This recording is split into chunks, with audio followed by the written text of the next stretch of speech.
We are currently on vacation and reading short stories. Anne started last week, and I hope you go back and listen. It was quite delightful. So for this week, I am going to be reading from the literary master Charles Dickens, The Trial for Murder. I have always noticed a prevalent want of courage, even among persons of superior intelligence and culture, as to impart their own psychological experiences when those have been of a strange sort.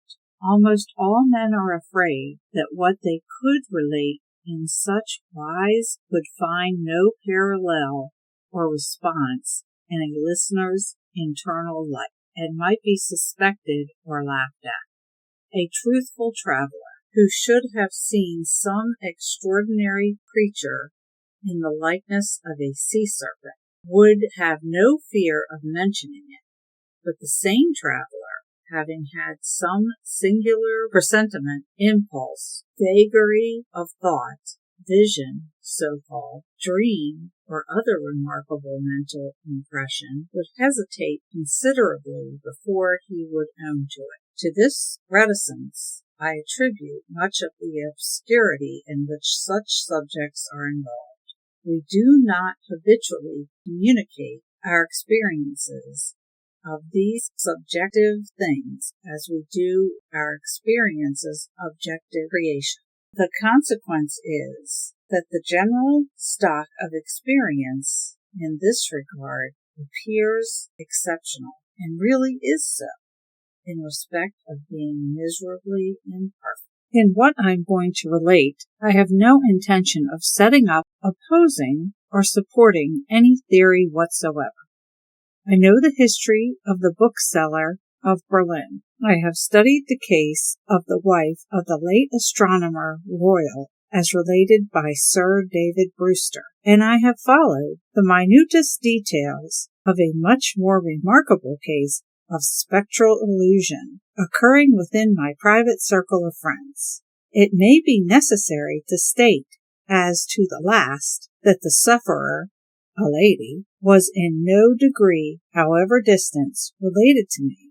A mistake assumption on the head might suggest an explanation of part of my own case, but only a part, which would be wholly without foundation. It cannot be referred to my inheritance of any development, peculiarity, nor had I ever before had any similar experience, nor have I ever had at all any similar experience since. It does not signify how many years ago, or how few, a certain murder was committed in England, which attracted great attention. We hear more than enough of murderers as they rise in succession to their atrocious eminence, and I would bury the memory of this particular brute if I could, as his body was buried, in Newgate Jail. I purposefully abstain from giving any direct clue to the criminal's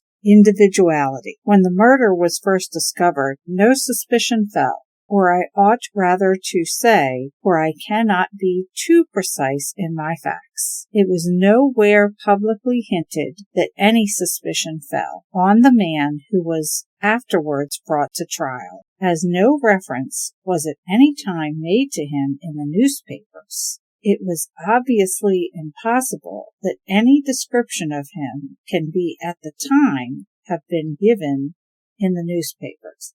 It was essential that this fact be remembered.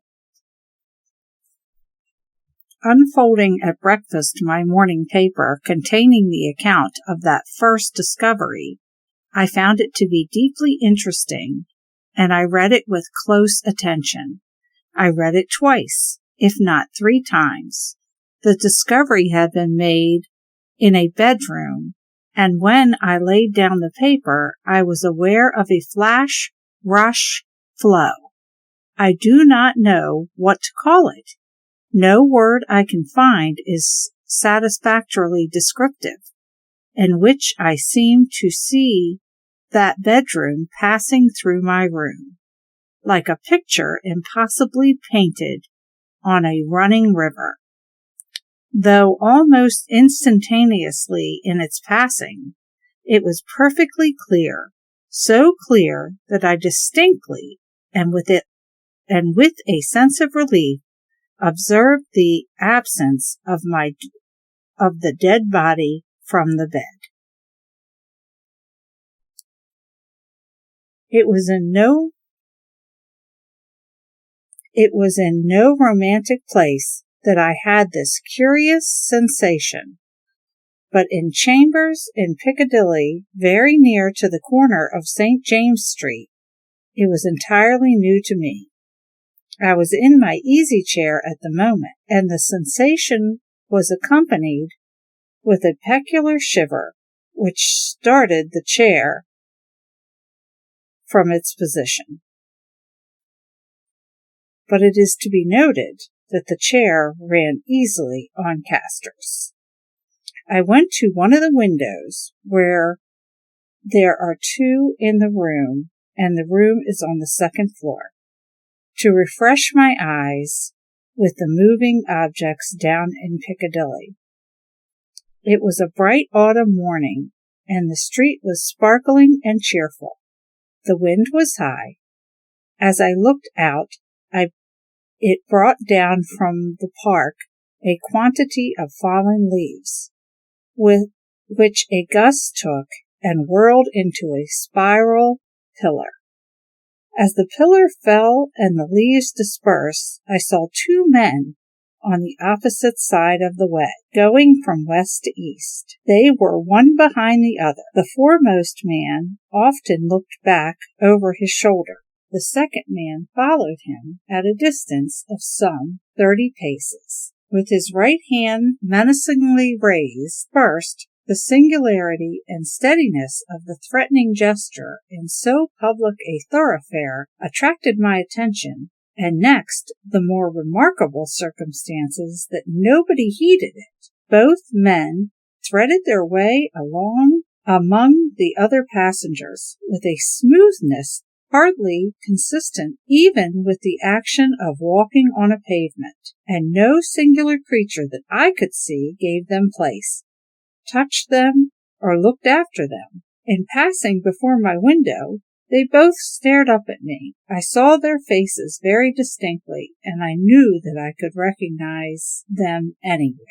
Not that I had consciously noticed anything very remarkable in either face, except that the man who went first had an unusually lowering appearance, and the face of the man who followed him was in the color of impure wax. The figure, having beckoned, drew back and closed the door. With no longer pause than was made by my crossing the bedroom, I opened the dressing-room door and looked in. I had a lighted candle already in my hand. I felt no inward expectations of seeing the figure in the drawing-room, and I did not see it there. Conscious that my servant stood amazed, I turned around to him and said, "Derek, could you believe that in my cool sense I fancied I saw a—" As I there laid my hand upon my breast, with a sudden start he trembled violently and said, "Oh, Lord, yes, sir, a dead man beckoning." Now I do not believe that this John Derrick, my trusty and attached servant for more than 20 years, had any impression whatsoever of having seen any such figure, until I touched him. The change in him was so startling when I touched him that I fully believed he derived his impression in some occult manner from me at that instant.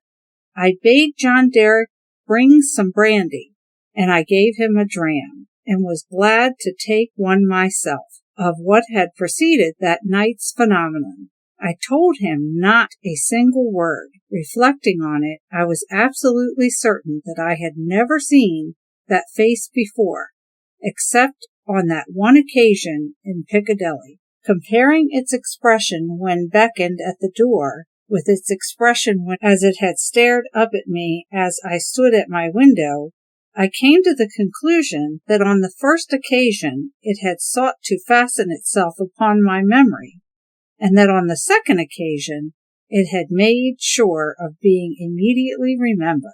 I was not very comfortable that night, though I felt a certainty, difficult to explain, that the figure would not return. At daylight I fell into a heavy sleep, from which I was awakened by John Derrick's coming to my bedside with a paper in his hand. The paper, it appeared, had been the subject of an altercation at the door between its bearer and the servant. It was a summons to me to serve upon a jury at the forthcoming sessions of Central Criminal Court at Old Bailey. I had never before been summoned on such a jury. As John Derrick well knew, he believed, I am not certain at this hour whether with reason or otherwise, that the class of jurors were customarily chosen on a lower qualification than mine, and he had first refused to accept the summons.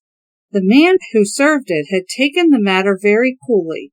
He said that my attendance or non-attendance was nothing to him. There the summons was, and I should deal with it on my own peril, and not at his.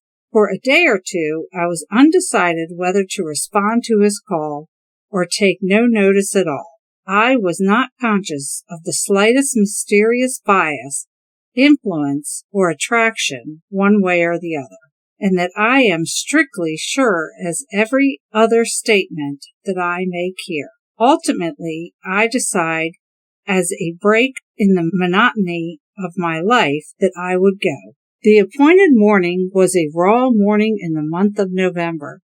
There was a dense brown fog in Piccadilly, and it became positively black in the last degree oppressive east of Temple Bar.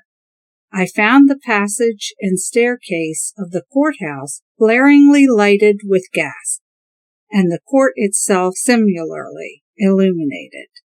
I think that, until I was conducted by officers into the old court and saw its crowded state, I did not know that the murderer was to be tried that day.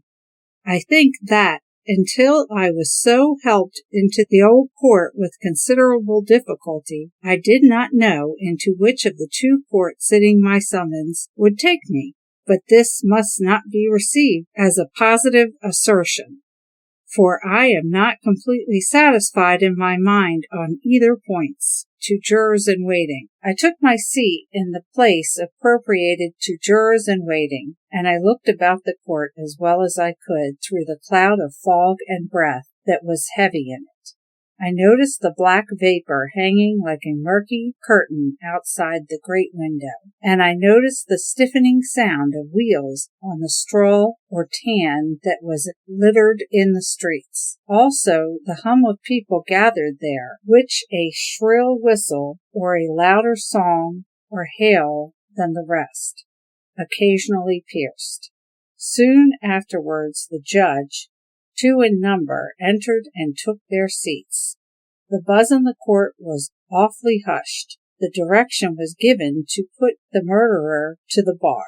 He appeared there, and it was the same instant I recognized him, the first of the 2 men who had gone down Piccadilly. If my name had been called then, I doubt if I could have answered to all and to it audibly. But it was called about 6 or 8 in the panel, and I was by that time able to say here. Now observe, as I stepped into the box, the prisoner who had been looking on attentively, but with no sign of concern, became violently agitated and beckoned to his attorney. The prisoner's wish to challenge me was so manifest that it occasioned a pause, during which the attorney, with his hand upon the dock, whispered with his client and shook his head. I afterwards had it from that gentleman that the prisoner's first affrighted words to him were, "At all hazards challenge that man," but that as he would give no reason for it, and admitted that he had not even known my name until he heard it called and I appeared, it was not done. Both on the grounds already explained, that I wished to avoid reviving the unwholesome memory of the murderer, and also because a detailed account of his long trial is by no means indispensable to my narrative. I shall confine myself closely to such incidents in the 10 days and nights during which we, the jury, were kept together, as directly bear on my own curious personal experience. It is in that, and not in the murderer, that I seek to interest my reader. It is to that not to a page of the Newgate calendar that I beg attention.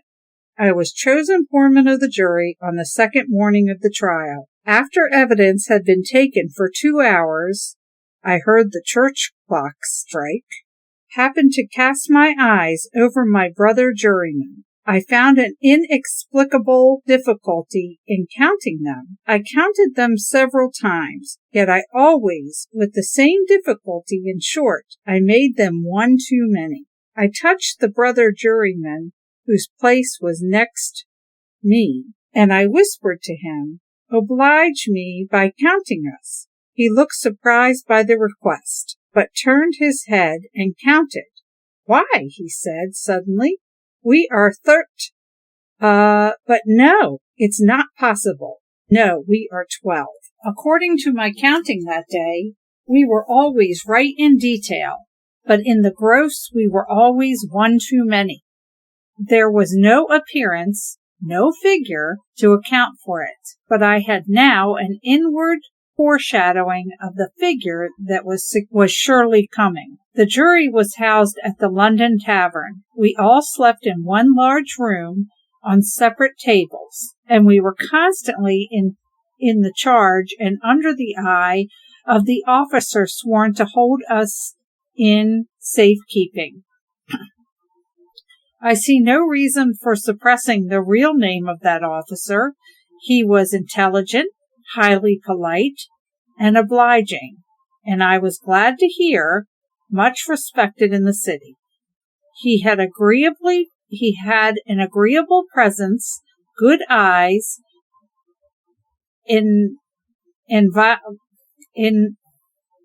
inviolable black whiskers, and a fine, sonorous voice. His name was Mr. Harker. When we turned into our 12 beds at night, Mr. Harker's bed was drawn across the door. On the night of the second day, not being disposed to lie down and seeing Mr. Harker sitting on his bed, I went and sat beside him and offered him a pinch of snuff. As Mr. Harker's hand touched mine in taking it from the box, a peculiar shiver crossed him, and he said, "Who is this?" Following Mr. Harker's eye and looking among the room, I saw again the figure I expected, the second of the 2 men who had gone down Piccadilly. I rose and advanced a few steps, then stopped, looked around at Mr. Harker. He was quite unconcerned, laughed, and said in a pleasant way, "I thought for a moment we had a 13th juror without a bed, but I see it was just the moonlight." Making no revelation to Mr. Harker, but inviting him to take a walk with me to the end of the room, I watched what the figure did.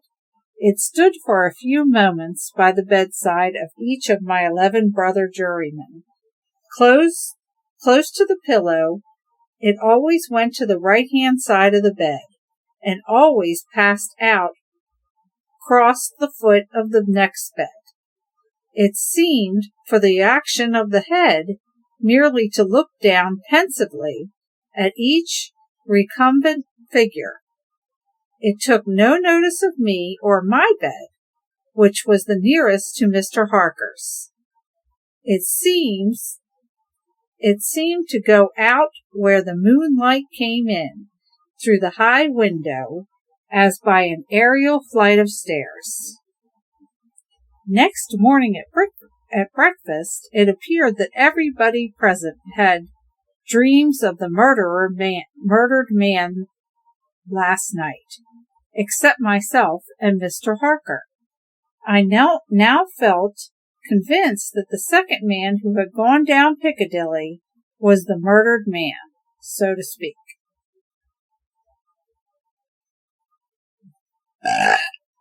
as if it had been borne into my comprehension by his immediate testimony. But even this took place in a manner for which I was not at all prepared. On the 5th day of the trial, when the case for the prosecution was drawing to a close, a miniature of the murdered man, missing from his bedroom upon the discovery of the deed, and afterwards found in a hiding place where the murderer had been seen digging, was put into evidence. Having been identified by the witness, under examination, it was handed up to the bench and thence handed down to be inspected by the jury.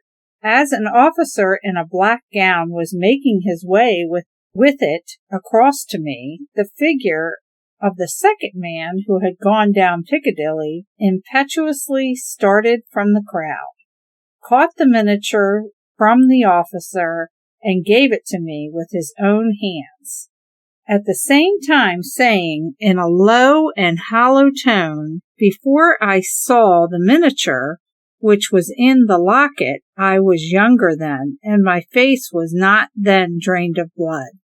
It came between me and my brother juryman, to whom I would have given the miniature, and between him and the brother juryman who would have given it, and so passed it on through the whole of our number, and back into my possession. Not one of them, however, detected this. At the table, and generally when we shut up together in Mr. Harker's custody, we had from the first naturally discussed the day's proceedings a good deal. On the 5th day, the case for the prosecution being closed, and we have that side of the question in a completely shape before us, our discussion was more animated and serious. Among our numbers was a vestryman, the densest idiot I have ever seen at large, who met the plainest evidence with the most preposterous objections, and who was sided with by 2 flabby parochial parasites. All of these impaneled from the district, so delivered over to fever that they thought they ought to have been upon their own trial for 500 murders. When these mischievous blockheads were at their loudest, which was towards midnight, while some of us were already preparing for bed, I again saw the murdered man. He stood grimly behind them, beckoning to me on going towards them, and striking up a conversation. He immediately retired. This was the beginning of the separate series of appearances, confined to that long room in which we were confined. Whenever a knot of my brother's jurymen laid upon their head together, I saw the head of the murdered man among theirs. Whenever their comparison of notes was going against him, he would solemnly and irresistibly beckon to me. It will be borne in mind that down to the production of the miniature, on the 5th day of the trial, I had never seen the appearance in court. 3 changes occurred now that we entered into the case for the defense. 2 of them I will mention together. First, the figure was now in court continuously, and it never there addressed itself to me, but always to the person who was speaking at the time. For instance, the throat of the murdered man had been cut straight across. In the opening speech for the defense, it was suggested that the deceased might have cut his own throat. At that very moment, the figure, with its throat in dreadful condition referred to, stood at the speaker's elbow, motioning across and across its windpipe, now with its right hand, now with the left, vigorously suggesting to the speaker himself the impossibility of such a wound having been self-inflicted by either hand. For another instance, a witness to character, a woman deposed to the prisoner's being the most amiable of mankind, the figure at the instant stood on the floor before her, looking her full in the face, and pointed out the prisoner's evil countenance with the extended arm and an outstretched finger. The third change now to be added impressed me strongly as the most marked and striking of all. I do not theorize upon it. I accurately state it, and there leave it, although the appearance was not itself perceived by those whom it addressed. It coming close to such persons was invariably attended by some trepidation or disturbance on their part. It seemed to me as if it was prevented by laws to which I was not amenable from fully revealing itself to others, and yet as if it could invisibly, dumbly, and darkly overshadow their minds. When the leading counsel for the defense suggested the hypothesis of suicide, and the figure stood at the learned gentleman's elbow, frightfully sawing at its severed throat, it is undeniable that the counsel faltered in his speech, lost for a few seconds the thread of his ingenious discourse, wiping his forehead with his handkerchief, and turning extremely pale. When the witness to character was confronted by the appearance, her eyes most certainly did follow the direction of the pointed finger, and rest in great hesitation and trouble upon the prisoner's face. 2 additional illustrations will suffice. On the 8th day of trial, after the pause which every day made early in the afternoon for a few minutes for rest and refreshment, I came back into court with the rest of the jury, some little time before the return of the judges.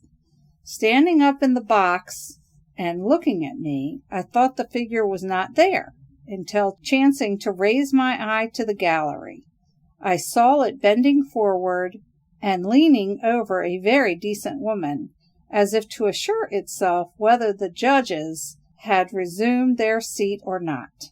Immediately afterwards, that woman screamed, fainted, and was carried out. So with the venerable, patient judge who conducted the trial, when the case was over and he settled himself and his papers to sum up, the murdered man entered by the judge's door, advanced to his lordship's desk, and looked eagerly over his shoulder at the pages of his notes, which he was turning. A change came over the lordship's face, his hand stopped, the peculiar shiver that I knew so well passed over him. He faltered, "Excuse me, gentlemen, for a few moments. I am somewhat oppressed by the vitiated air," and did not recover until he had drunk a glass of water.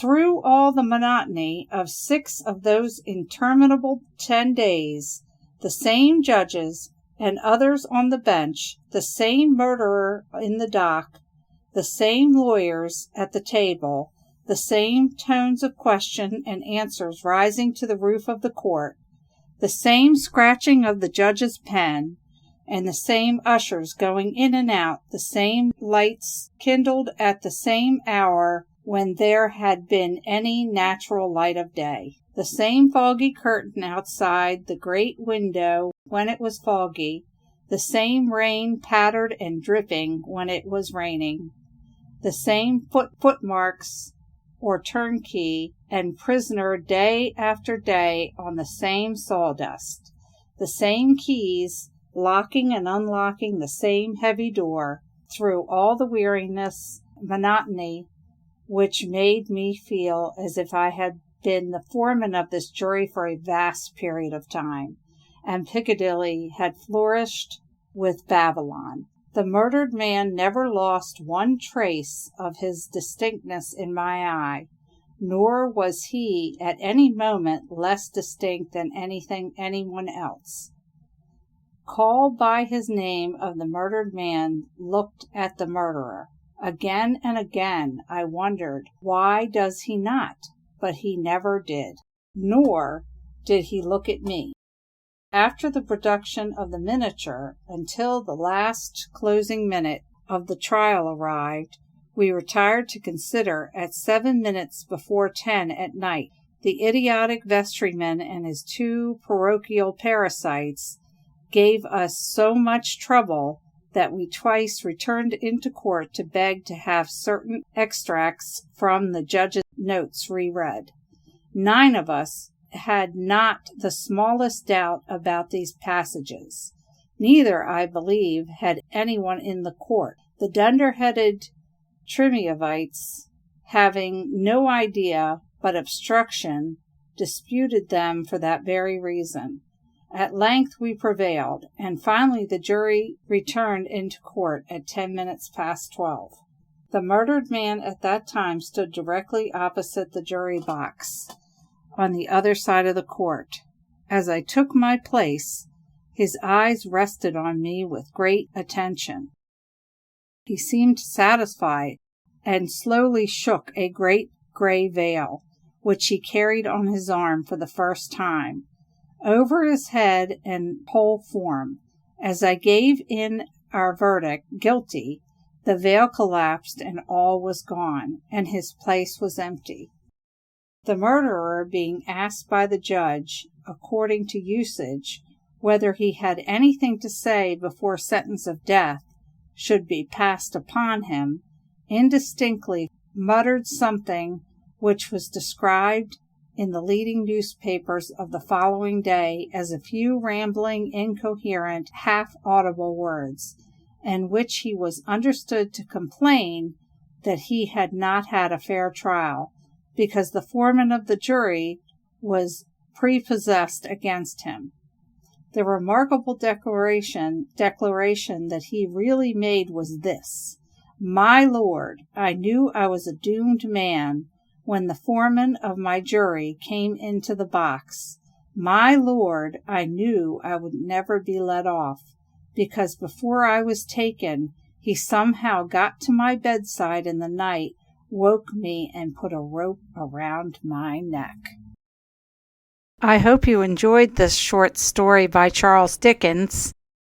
Next week, we have one more story for you, and I think you're going to be pleasantly surprised. Will be by our own Misty. And then we will resume regular episodes.